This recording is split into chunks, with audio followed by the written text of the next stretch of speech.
চট্টগ্রাম জেলায় একজন আইনজীবীকে সরকারি জেলা সহকারী প্রসিকিউটর জনাব সাইফুল ইসলাম আলী রহিমাহুল্লাহ এমন একজন তাজাপ্রাণকে সাম্প্রদায়িক উগ্র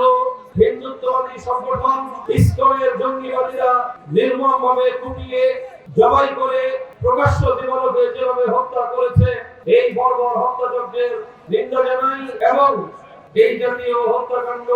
এবং সাম্প্রদায়িক দাঙ্গা সৃষ্টি উস্কানিমূলক সকল তৎপরতার বিরুদ্ধে দেশবাসীকে সজাগ থাকার উদাত্ত আহ্বান জানাই। সংগ্রামী সাথী ও বন্ধুগণ, আজ এ কথা বলতে কোনো দ্বিধা নেই। বিগত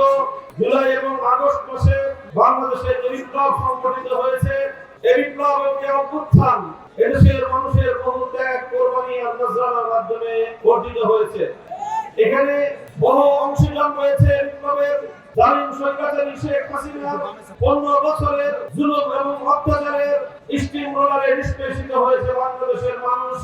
অত্যাচারে নিষ্কৃষ্ট হয়েছে বাংলাদেশ এবং বাংলাদেশের রাষ্ট্রীয় সকল স্থাপনা, সকল প্রতিষ্ঠান, এমনকি গোটা বাংলাদেশের সকল অস্তিত্ব,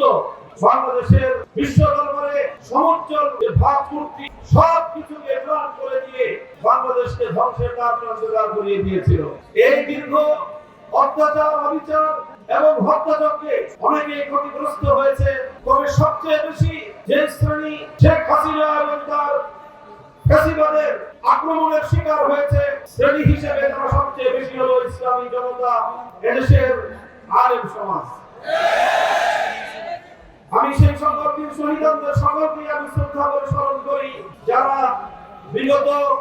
স্বৈরাচারী শেখ হাসিনার 15 বছরে নানাভাবে রাষ্ট্রযন্ত্র কর্তৃক নিপীড়িত হয়েছে, নির্যাতিত হয়েছে, গুম খুনের শিকার হয়েছে, হত্যাকাণ্ডের শিকার হয়ে এক সাগর রক্ত পাড়ি দিয়ে যাদের রক্তের উপর দাঁড়িয়ে বাংলাদেশ আজ নতুনভাবে মাথা উঁচু করে দাঁড়াবার সাহস দেখাচ্ছে। সংগ্রামী সাথী ও বন্ধুগণ, 2013 সালের 5ই মে ঢাকা শাপলা চত্বরে হেফাজতে ইসলাম বাংলাদেশ আহত আল্লাহর নবীর ইজ্জত সংরক্ষণের ইমানি দাবিতে সমবেত তাওহীদি জনতা রাতের অন্ধকারে ঘুমন্ত অবস্থায়, কেউ তাহাজ্জুদরত অবস্থায়, সম্পূর্ণ নিরস্ত্র অবস্থায় তাদেরকে বিনা কারণে উস্কানিমূলকভাবে লক্ষ লক্ষ রাউন্ড গুলি নিক্ষেপ করে ঢাকার রাজপথ নদীকে শাপলা চত্বরকে রক্তে ভাসিয়ে দিয়ে হেফাজতে ইসলামের আলেম ওলামাদেরকে, এদেশের ইসলাম প্রিয় ইসলামী আন্দোলনের কর্মীদেরকে যেভাবে হত্যা করা হয়েছে, ইতিহাসে তার নজির বিরল। যদি 2013 সালে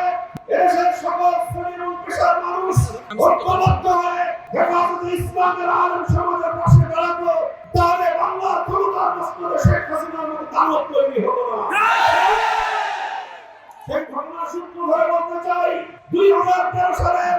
এই বর্বরতার পরেও, এই গণহত্যার পরেও শেখ হাসিনা এবং আওয়ামী লীগকে প্রশ্রয় দেওয়ার কারণে বাংলাদেশের সুশীল নামীয় যে শ্রেণী আওয়ামী লীগ এবং শেখ হাসিনাকে সমর্থন জুগিয়েছে, প্রশ্রয় দিয়েছে, তারাই 2024 সালে শেখ হাসিনার দানবীয় হত্যাকাণ্ড পরিচালনা করবার জন্য পরোক্ষভাবে সহায়কের ভূমিকা পালন করেছে।